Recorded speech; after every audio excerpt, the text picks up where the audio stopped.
Az-Zaitun di umur 23, langkahnya masuk kepada langkah menciptakan samudra mangun kencana. Kita awali dengan pembuatan berbagai sarana untuk menciptakan samudra itu sebagai kencana.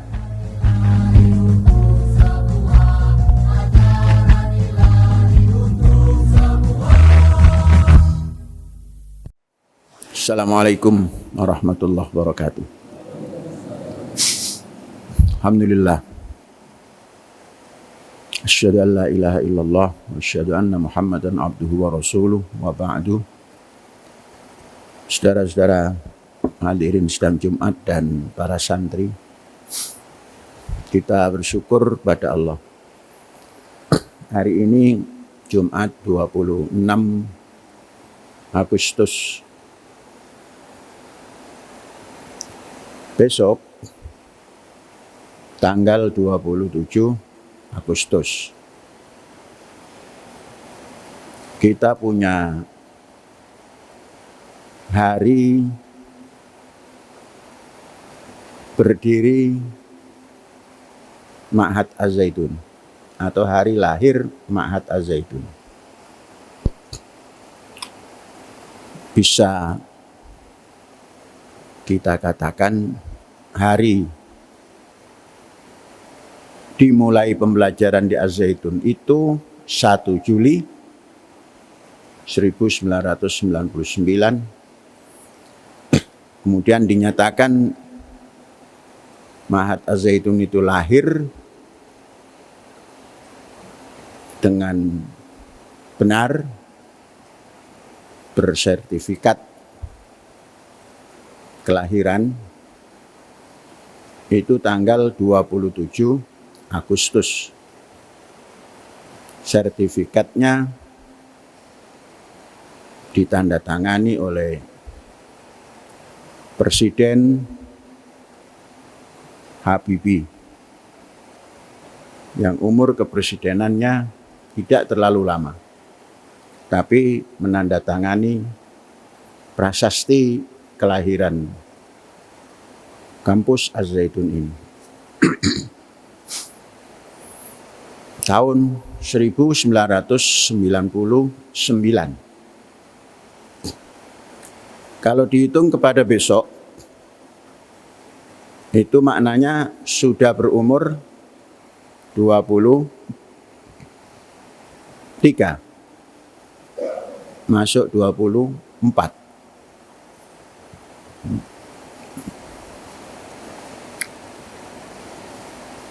Kita tidak membiasakan memperingati ulang tahun itu dengan satu pertemuan-pertemuan atau seremoni.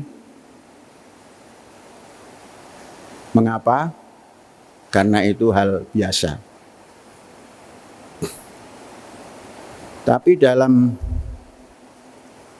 umur Az-Zaitun yang 23 tahun ini, kita mencoba mengadakan ulang tahun lah gitu. Tapi dengan sederhana. Tidak diadakan dengan pertemuan semua, tidak. Tapi kita adakan di satu tempat untuk menandai Az-Zaitun di umur 23, langkahnya masuk kepada langkah menciptakan samudra mangun kencana. Kita awali dengan pembuatan berbagai sarana untuk menciptakan samudra itu sebagai kencana. Samudra itu ya laut, kencana itu emas. Kalau dulu ketika kampus kita di depan masjid ini diresmikan oleh Pak Habibie, itu yang jadi titik langkah ketika itu adalah kegiatan yang berkaitan dengan penghijauan lingkungan. Kemudian penataan lingkungan untuk diarahkan kepada persiapan atau mempersiapkan karbohidrat untuk sumber pangan pertama atau utama daripada penghuni ma'had. Itu berjalan dengan apapun hasilnya dan apapun yang dapat kita lihat. Memang belum terlalu kekinian apa yang kita buat di dalam mempersiapkan al-qud al-ma'hadi, bahan pokok pangan penghuni ma'had. Nah, kemudian di tahun ke-23 ini kita melengkapinya al-qud al-ma'had atau al-qud az-zaituni, bahan pangan warga Zaitun ini dengan kelengkapan katakanlah protein yang bersumber dari laut atau samudra. Ini nanti akan menjadi lengkap dalam tanda kutip. Supaya tanda kutip ini menjadi tipis, maka dalam 7 tahun ketiga ini atau keempat, berjalan keempat, ini usaha darat, ini kita tingkatkan nanti. Kita tidak puas dengan mengelola lahan yang hanya seperti yang telah berjalan. Lahan darat ini harus dimaksimalkan. Maksimal dalam arti mengerahkan daya upaya ilmu pengetahuan agar pertanian ataupun pengelolaan lahan darat ini menjadi presisi dan terukur dengan menggunakan pengetahuan, ilmu pengetahuan atau sains teknologi. Kita tidak memiliki lahan luas, tapi tidak juga sedikit untuk ukuran kampus. Alangkah baiknya kalau darat ini ditata meningkat lagi penataannya. Kita telah mempersiapkan, kalau dahulu dipersiapkan dengan P3T, program pertanian terpadu, kita merekrut banyak orang untuk bisa dilatih, namun setelah terlatih tidak memberikan pengabdian kepada kampus. Pergi dengan kemauan masing-masing untuk mendapatkan apa yang mereka tuju. Nah, di dalam penataan secara manajemen pendidikan, kampus telah memberikan keupayaan pada person-person, baik itu guru maupun non-guru, untuk masuk kepada pendidikan tinggi yang berorientasi pada agronomi. Dan kita telah memiliki alumnus agronomi dan stratanya juga strata 2, yang biasanya strata 1 itu penyerapan ilmu strata 2 itu pengendapan dan masuk pada pembuatan hipotesa yang tinggi dan dikerjakan dengan presisi yang akhirnya nanti memiliki tepat pada apa yang dijadikan hipotesanya itu. Ini biasanya S2 itu seperti itu. Dan kita memiliki tenaga itu. Sudah banyak. Tinggal nanti kita terapkan bukan dalam bentuk teori, tapi praktek.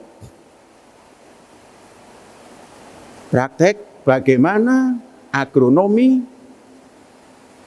didekati dan dilaksanakan secara kekinian yang mampu menembus ke depan dengan baik dan memproduk-produk yang berlipat. Nah, ini darat. Kemudian di umur 23 atau 7 tahun keempat ini, masuk 7 tahun keempat, kita masuk ke langkah maju ke penciptaan samudra dibangun sebagai kencana. Ini sudah kita mulai, sarana-sarana sudah dibuat. Dan besok kita mengadakan selamatan terbatas memperingati hari lahir Az-Zaitun tanggal 27 Agustus. Tidak lagi di atas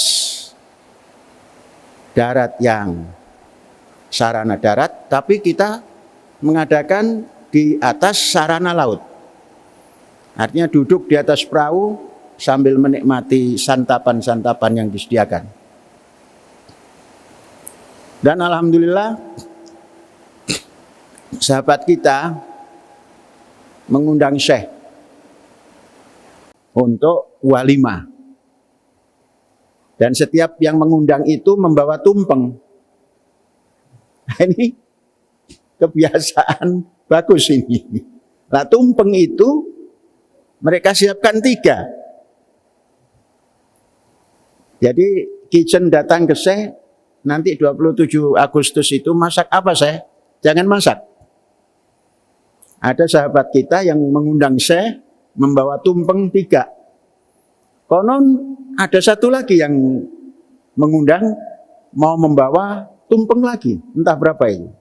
Jadi itulah nanti yang kita sajikan di atas kapal Surawiti. Kapal kita namakan Gunung Surawiti. Apa itu suro? Suro itu adalah ikan, witi adalah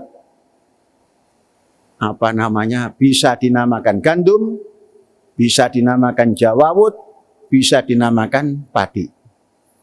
Artinya lengkap. Suro witi, ikan dan protein dan karbohidrat. Dan gunung itu dalam catatan dongeng sejarah, dongeng sejarah, tempat bertapanya para wali songo. Karena letaknya berdekatan dengan makam Sunan Derajat. Nah, kalau kita naik sepeda, itu ada di sebelah kiri kanan, gunungnya kecil, tapi ada guanya. Maka kita pakai nama kapal Gunung Surawiti. Nah, di atas kapal Gunung Surawiti itu kita besok selamatan. Dan untuk mengangkat kapal yang kedua. Kapal yang kedua itu panjangnya itu menurut syarat sah Jumat pada ketika dulu. Jadi syarat sah Jumat itu harus ada 40. Nah, ini ada 40 panjang meternya. Di 40 meter. Saya ini meletakkan cerita-cerita lama. Walaupun saya sekarang tidak memegang syarat sah Jumat itu 40, sendiri juga boleh. Yang penting sholat Jumat lagi. Nah, tapi filosofi lama ini harus digunakan. Tapi diletakkan pada letak yang lebih membawa manfaat. Jadi panjangnya 40 meter. Dan kita diberi kemudahan dengan membangun Surawiti, kita membangun yang kedua. Apa nama yang kedua ini nanti? Kalau gunung daripada Surawiti itu tempat para wali, wali telah menyebar. Nah, kita ambil sebaran yang paling barat di Pulau Jawa ini. Sultan Hasanuddin, Banten. Itu membawa misinya adalah di gunung juga, yang namanya Gunung Pulau Sari. Artinya pulau, bisa dibaca pala, bisa baca pulau, sari. Artinya hasil daripada gerakan sosial keagamaan, diambil sarinya. Di atas Gunung Pulau Sari itu, yang ikut kepada Sunan Banten itu, Sultan Banten itu, tinggallah di Serang Banten dan pesisir utara. Kemudian yang belum menerima tapi tidak menghalang-halangi, ditempatkan di selatan. Di sana ada Rawayan. Nah, maka tempat Gunung Pulau Sari ini kita abadikan dalam kapal kita. Surawiti kecil, tapi untuk bertapa. Pulau Sari besar, fisiknya besar untuk penyebaran. Mengapa? Karena Sultan Hasanuddin itu cucu daripada atau putra daripada Sunan Cirebon. Sunan Cirebon itu mantu daripada Raden Fatah. Jadi ini biar nyambung. Raden Fatah itu adalah wali ke-10. Walaupun tidak dikatakan wali, biasanya wali songo kan. Saya nambahkan Raden Fatah 10. Nah, mudah-mudahan Sultan Jatimas ini yang ke-11 ini. Artinya 1 juga. Kalau 11 itu kan 1 ambil ya 1 lagi. Kembali ke 1. Nah, saudara-saudara, ini namanya guyon filosofi. Jadi kalau mau guyon, guyon saja. Tapi ada filosofinya. Sehingga tidak muspro. Jadi besok kawan-kawan dari koordinator juga datang. Silaturahim di Pantura. Kemudian ambil perwakilan-perwakilan dari tingkatan sekolah, undang. Ini tumpengnya 3, mungkin 4. Kita tanya kepada sang pembuat tumpeng, itu 1 tumpeng cukup 20. Kalau makannya banyak. Kalau makannya sedikit, ya cukup kali 2 gitu. Jadi dibatasi, yang datang nanti jangan banyak-banyak, yang penting tumpeng habis. Sekolah, kemudian organisasi pelajar, jangan banyak-banyak, wakil 3 saja. Dari kelas boleh mewakili 1. Jangan banyak-banyak, karena organisasinya 3, kelasnya 1. Kelas 1 aliyah, kelas 2 aliyah, kelas 3 aliyah gitu. Dan sebagainya. Saudara-saudara, untuk penjelasan kapal Pulau Sari yang 40 meter, ini ternyata dengan pengalaman pertama ini lebih cepat. Untuk pertama, saya masuk ke galangan itu, pukul 2 sudah duduk di situ, pukul 6 baru pulang. Itu dalam 10 hari ini. Jadi dalam 10 hari, belum 10 hari, 1 pekan, masuk 7 hari ini, itu jumlah gawang gading yang jumlahnya 40 unit, Itu sudah hampir selesai. Besok itu insya Allah selesai 50. Jadi sangat cepat.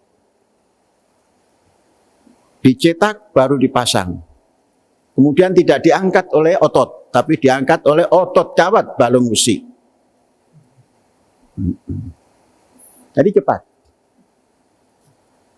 Ini ceritanya. Mudah-mudahan semuanya nanti berjalan cepat. Kita punya ingin Desember itu kapal 1 dan kapal 2, Surawiti dan Pulau Sari itu sudah turun ke laut.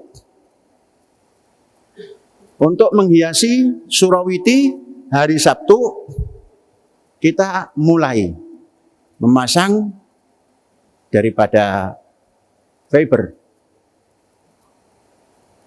Resin sudah datang semua, fibernya juga sudah datang. Dan nanti ada tim dari Jakarta, namanya Pak Wisnu, ahli di bidangnya, itu yang akan memberikan training. Kawan-kawan kita alumni yang 12 sudah harus datang itu.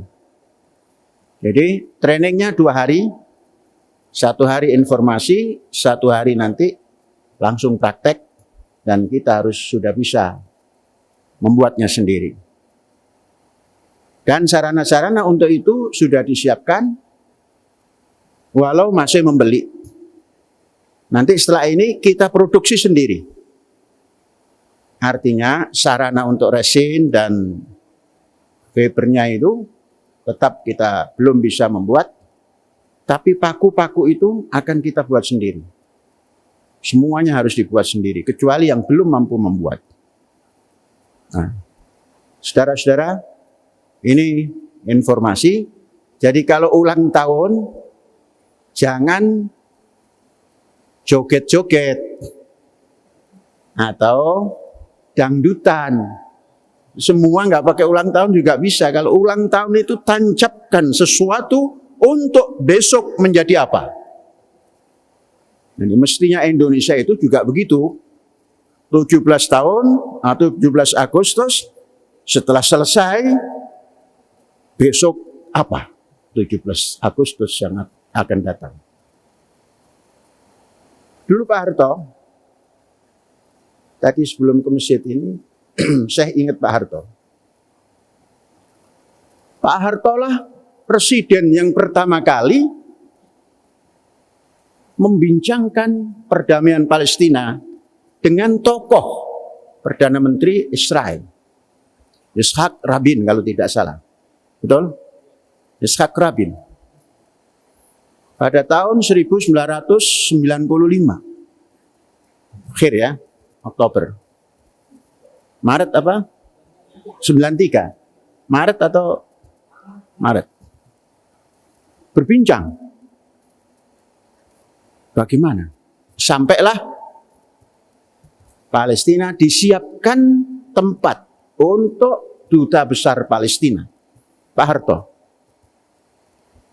berbicara dengan Yitzhak Rabin secara diam-diam. Yitzhak Rabin datang ke Indonesia. Kebiasaan di Israel atau di Timur Tengah, kalau tidak setuju dengan sikap-sikap perdamaian itu, ada pembunuhan. Yitzhak Rabin dibunuh karena habis berbincang dengan Pak Harto untuk perdamaian. Ini yang tidak diteruskan setelah Pak Harto. Jadi Pak Harto punya jasa besar untuk perundingan dengan Israel. Malah Yitzhak Rabin yang datang ke Indonesia. Bayangkan.